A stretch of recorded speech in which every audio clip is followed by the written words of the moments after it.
বাড়ি ওই আসুন খাও ওদিন শেষ কোলায় লই যাবো পরিশ্রম করিয়ে খাওয়া লাগবে দৌড়েই দৌড়েই ঘাস খাবি এখানে বুঝবি না যে কেমন লাগে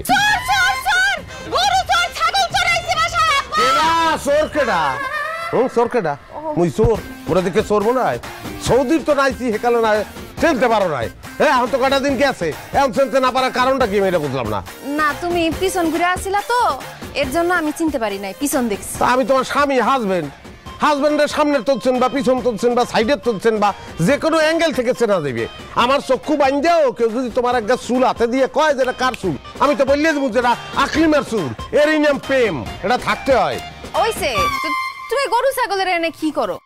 ও তুমি জানো না তোমার বাপে যে হুমকিটা দিছে কাবি খা হুমকি কাজের বিনিময়ে খাদ্য কাজ করিয়ে খাইতে হইবে নাইলে খাওয়ার নাই এই হুমকি দিছে না আমার তো বলছে যেমন গরু ছাগল চড়াইতে হইবে আর ওই পিলে বলে খাইতে হইবে নাইলে আমার খাওয়ার নাই। যাই হোক শোনা তুমি টেনশন করিও না এই ষড়যন্ত্রের জাল আমি ছিন্ন করবো কোনো সমস্যা নাই। কি তুমি এখনো যাও নাই?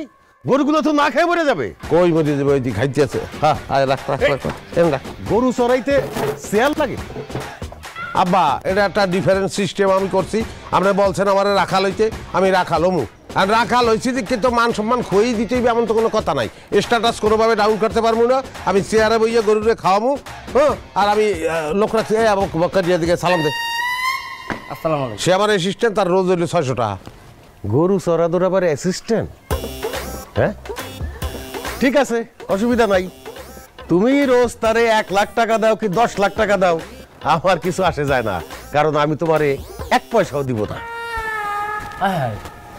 দুলো ভাই কাকা তো গেছে আপনার টাকা দিব না তা কাকা যদি আপনার টাকা না দেয় আপনি আমার হাজিরে কেমনে দিবেন পরে হাজিরে কাছে নেবো আমি চাকরি মাকি করবো না বাদ দেন।